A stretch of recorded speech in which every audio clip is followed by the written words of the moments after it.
Graça e paz, igreja, nós agradecemos a Deus por mais essa oportunidade que o Senhor nos concedeu de realizarmos esse culto de doutrina. De fato, é mais uma oportunidade de aprendermos com os evangelhos sinóticos, né? Nós temos estudado Mateus, estudaremos, se Deus permitir, Marcos e Lucas. E estamos, irmãos, no capítulo 14 do Evangelho de Mateus, começando ali do versículo 22 até o 33, né? Esse será o nosso bloco de hoje, que tem por título Jesus anda por sobre o mar, né? E esse relato ele foi registrado tanto por Mateus quanto por Marcos e também por João, né? Então, 3 dos 4 evangelhos contam essa história. Mas primeiro, irmãos, eu gostaria de orar junto com vocês, antes de nós lermos o texto. E oremos ao Senhor. Pai querido, nós te engrandecemos, Senhor, por tua bondade, por tua misericórdia, por tua fidelidade sobre as nossas vidas, Senhor. Como é bom podermos estar mais uma vez em tua presença, Senhor, mais uma semana, aprendendo, Senhor, a respeito da tua palavra. E o desejo do meu coração, Senhor, é que, da mesma forma que esses estudos têm sido proveitosos para a minha vida, Senhor, onde eu posso, de fato, aprender mais a respeito de ti e sou ensinado, Senhor, ali por tua palavra, Senhor, em diferentes áreas da minha vida, enquanto servo teu, que seja uma realidade também na vida dos meus irmãos em Cristo, que eles também sejam edificados, Senhor, fortalecidos, exortados por tua palavra, Senhor, que em tudo, Deus, o teu Espírito Santo esteja trabalhando, Senhor, naquilo que foi preparado, Senhor, para de fato glorificarmos o teu nome, Senhor, neste momento. Eu te peço, Senhor, para que a nossa intenção esteja totalmente voltada, Senhor, para aprendermos mais de Ti, que haja em nós concentração, Senhor, e de fato um desejo por mais de Ti. Então manifesta-se, Senhor, através da Tua palavra, através da minha vida, por misericórdia, Deus. Em nome de Jesus. Amém. E amém. Amém, irmãos. Nós vamos ler o versículo 22 do capítulo 14 de Mateus. Eu espero que você já esteja com a Bíblia aberta para acompanhar a leitura comigo. E assim nos diz a palavra do Senhor. Logo a seguir, compeliu Jesus os discípulos a embarcar e passar adiante dele para o outro lado, enquanto ele despedia as multidões. O texto começa com a expressão logo a seguir. Mas foi depois do que, irmãos, que Jesus ele compeliu os discípulos? Se os irmãos bem se lembram, na semana passada, nós vimos ali através da ministração da diaconisa Simone o milagre da multiplicação dos pães e peixes. Nesse milagre, Jesus multiplicou 5 pães e 2 peixes para uma multidão ali, né, para alimentar uma multidão de 5.000 homens, sem contar mulheres e crianças. Então ali foi a primeira multiplicação de pães e peixes, né? Então, logo depois disso, logo depois que Jesus, né, fez esse milagre de provisão para aquela multidão, ele começa ali a despedir essas pessoas, né, a mandá-las ali embora, vai dispersando ali a multidão. E, ao mesmo tempo que ele faz isso, ele ordena, né, ele manda que os discípulos ali atravessem o mar, né, eles embarquem para atravessar para o outro lado do mar, né? Então, essa ali foi a ordem de Jesus para os seus discípulos. Enquanto ele ficaria ali despedindo essas multidões, os discípulos seguiriam ali viagem sem ele. Mas Jesus, irmãos, ele tinha outros planos, além de despedir as multidões. E isso fica explícito no versículo 23. E despedidas as multidões, subiu ao monte, a fim de orar sozinho. Em caindo a tarde, lá estava ele só. Bem, irmãos, aqui nós vemos um hábito, né, do Senhor Jesus. Ele tinha, né, esse costume de orar a sós com o Pai.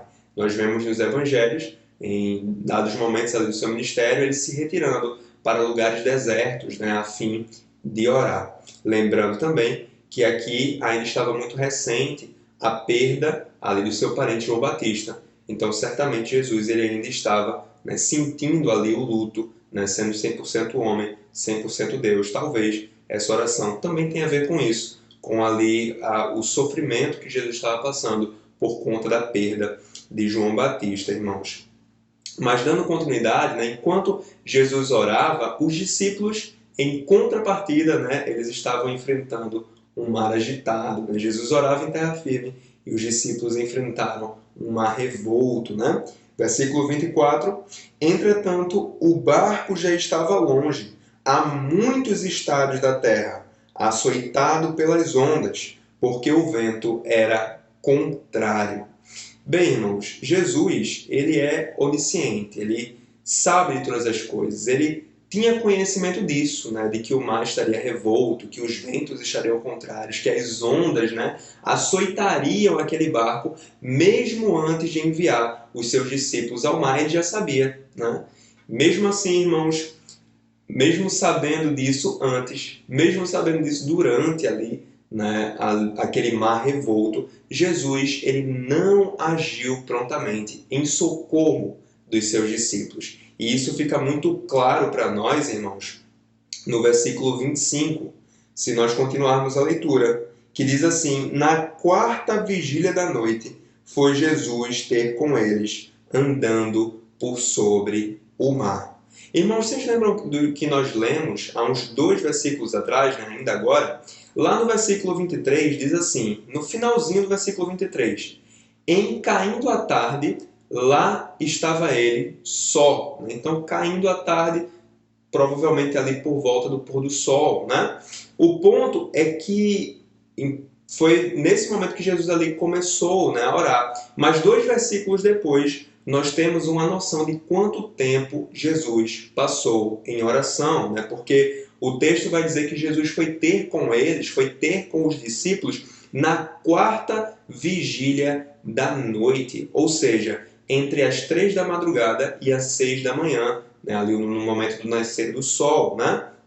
Então isso significa que os discípulos eles enfrentaram essa tempestade por mais de 9 horas, irmãos. Né? Se a gente for fazer um cálculo rápido. Né? Mas quando Jesus ele decidiu ir, né, até os seus discípulos, é interessante que ele não usou um barco, né, mas ele caminhou por sobre as águas.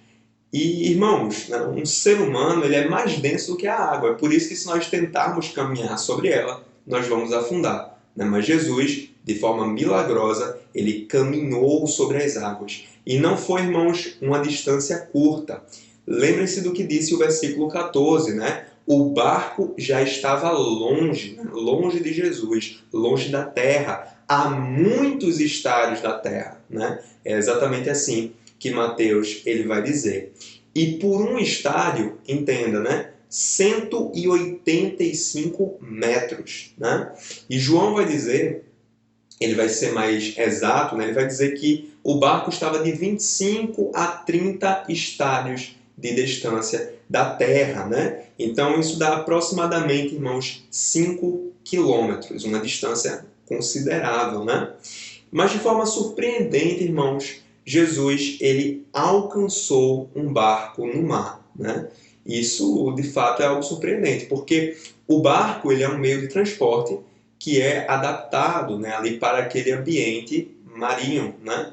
Então é um meio de transporte ali com velas, né, para ser impulsionado pelo vento. Por vezes ali vão ter remos, né, para que ali com a força braçal o barco ali se desloque. Então é todo ali, tem toda uma hidrodinâmica, né, ali para ter uma melhor mobilidade naquele ambiente. Né? Então, certamente um barco no mar vai ser mais rápido do que um ser humano caminhando sobre o mar. Mas de forma surpreendente, irmão, Jesus, ele alcançou aquele barco e, detalhe, né, com horas de desvantagem. Porque enquanto o barco avançava mar adentro, Jesus estava ali no monte orando, né, durante várias horas. E o barco lá avançando. E mesmo assim, quando Jesus começou ali a caminhar de encontro àquele barco, ele alcançou. É óbvio, né, irmão? Isso aqui tem que ser dito também. Esse barco, ele não avançou, digamos assim, livremente, né, pelo mar. Porque, como o texto diz, né, o vento era contrário. Então, certamente, eles foram muito atrasados por esse contratempo, né? Então, o vento era contrário, as ondas estavam açoitando, era um mar violento, irmãos. E isso certamente dificultou ali a navegação. e permitiu, né, que esse barco ele se atrasasse, né, ali no seu trajeto, no seu percurso até o outro lado, né? E aí Jesus o alcançou. Mas é interessante, irmãos, isso talvez surpreenda você, mas é interessante que Jesus ele não foi até eles, né, aos discípulos, para socorrê-los. Porque no texto paralelo a este, né, lá em Marcos capítulo 6, versículo 48, está escrito: Jesus foi até onde eles estavam, andando sobre o mar, e queria passar adiante deles. Né? Então, o objetivo de Jesus era ultrapassar aquele barco e certamente chegar ao outro lado antes dos discípulos, irmãos. Mas ele não planejava fazer isso, irmãos, por maldade, né? É porque Jesus, ele enviou os discípulos, como eu disse, sendo onisciente, já sabendo que eles chegariam do outro lado, com o mar agitado ou não, né? Jesus sabia que ele não precisaria intervir para que os discípulos alcançassem a outra margem, né? Eles chegariam com o mar agitado ou sem mar agitado. Tanto é que eles estavam enfrentando essa tempestade ali, né? Esses ventos contrários, essas ondas ali revoltosas, né? Há muito tempo e o barco não tinha afundado ainda, né? Então seria assim uma travessia difícil, complicada, mas que não ali acabaria com a vida deles, né? Os impediria de chegar ao destino, né, que Jesus havia dito que eles chegariam. E aí, irmãos, vem o versículo 26. E os discípulos, ao verem-no andando sobre as águas, ficaram aterrados e exclamaram: é um fantasma! E tomados de medo, gritaram. Então, irmãos, deve ter sido uma visão assustadora. Né? Imaginem, um homem caminhando sobre as águas no meio da noite, e numa noite tempestuosa, né, com ventos, com ondas ali agitadas, né, deve ter sido realmente uma visão assustadora, irmãos. Os discípulos eles ficaram morrendo de medo, né, diante da visão que eles tiveram naquela madrugada. Mas aí, irmãos, o versículo 27 nos diz: mas Jesus imediatamente lhes disse: tende bom ânimo, sou eu, não temais. Então Jesus ele imediatamente buscou tranquilizar, né, aqueles homens assustados. Mas Pedro ele queria uma constatação de que aquele era de fato o seu mestre. Né? A gente vai ler agora do versículo 28 até o 32, irmãos. Respondendo-lhe Pedro, disse: se és tu, Senhor, manda-me ir ter contigo por sobre as águas. E ele disse: vem. E Pedro, descendo do barco, andou por sobre as águas e foi ter com Jesus. Reparando, porém, na força do vento, teve medo e, começando a submergir, gritou: salva-me, Senhor! E prontamente, Jesus, estendendo a mão, tomou-o e lhe disse: homem de pequena fé, por que duvidaste? Subindo ambos para o barco, cessou o vento. Conclusão, versículo 33. E os que estavam no barco o adoraram, dizendo: verdadeiramente és filho de Deus. Amém e amém. E aí, irmãos, eu me lembrei de imediato de um episódio anterior, também no Evangelho de Mateus, no capítulo 8, do versículo 26 até o 27, que diz assim: e levantando-se, no caso Jesus, repreendeu os ventos e o mar, e tudo ficou bem calmo. E aqueles homens ficaram admirados, dizendo: quem é este que até os ventos e o mar lhe obedecem? Então, anteriormente, os discípulos eles se perguntaram: quem é este? Agora eles constataram: verdadeiramente, és filho de Deus. Amém, irmãos? Então, partindo para as aplicações, né, de que forma esse texto ele é aplicável, né, para a igreja do presente século, para nós, servos do Senhor, discípulos dele, nos dias de hoje, irmãos, nós temos duas aplicações. A primeira aplicação é: Jesus pode nos pôr no meio de uma tempestade. Sim, irmãos. Jesus ele é onisciente, ele tem conhecimento prévio sobre todas as coisas. E perceba, né? Naquele episódio que eu mencionei lá no capítulo 8 de Mateus, ele repreendeu os ventos e o mar. E tudo ficou calmo. Aqui, irmãos, ele nem precisou ali repreender verbalmente. Bastou ele subir no barco né, e os ventos cessaram. Aquela tempestade, né, que atribulou os discípulos por tantas horas, Jesus ele acalmou, simplesmente subindo no barco. Né? Ele é Senhor sobre a criação. E nesse caso, ele permitiu o vento, né, porque as forças da natureza estão totalmente sujeitas à autoridade do Filho do Homem. Né? E o mesmo, irmãos, acontece nas nossas vidas. Quando nós enfrentamos, irmãos, tempestades, lutas, dificuldades, batalhas, tribulações, adversidades, isso não significa que nós fomos abandonados pelo Senhor, irmãos, de forma nenhuma. Se ele subir no barco e fizer os ventos cessarem, ou se ele passar adiante, né, ali para outra margem, né, se ele ultrapassar o barco e nos deixar enfrentando a tormenta até o fim, irmãos, ele permanece sendo o soberano Filho de Deus. E a palavra ela nos ensina em Tiago capítulo 1, do versículo 2 até o 4. Meus irmãos, tenham por motivo de grande alegria o fato de passarem por várias provações, sabendo que a provação da fé que vocês têm produz perseverança. Ora, a perseverança deve ter ação completa, para que vocês sejam perfeitos e íntegros, sem que lhes falte nada. Romanos capítulo 5, do versículo 3 até o 4. E não somente isto, mas também nos gloriamos nas tribulações, sabendo que a tribulação produz perseverança. A perseverança produz experiência, e a experiência produz esperança. Né? Então foi o que Paulo disse ali para a igreja em Roma. Né? Dois apóstolos, né? Tiago e Paulo, eles escreveram a respeito ali da tribulação, a respeito ali das provações, né? Que de fato é algo pelo qual nós devemos nos alegrar, porque estaremos sendo moldados, né? Ali fortalecidos nas nossas qualidades espirituais, enquanto passamos, né? Por dificuldades semelhantes. A segunda aplicação, irmãos, e última, é a seguinte: Jesus reprova a fé pequena.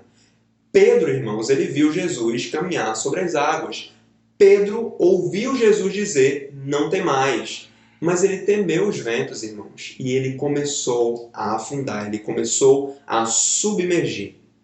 E às vezes, irmão, Jesus deixa claro que está presente ali na situação, que ele está no controle de tudo. Ele ordena que não temamos, mas a fé pequena, ela quer uma constatação, ela quer algo palpável, algo concreto.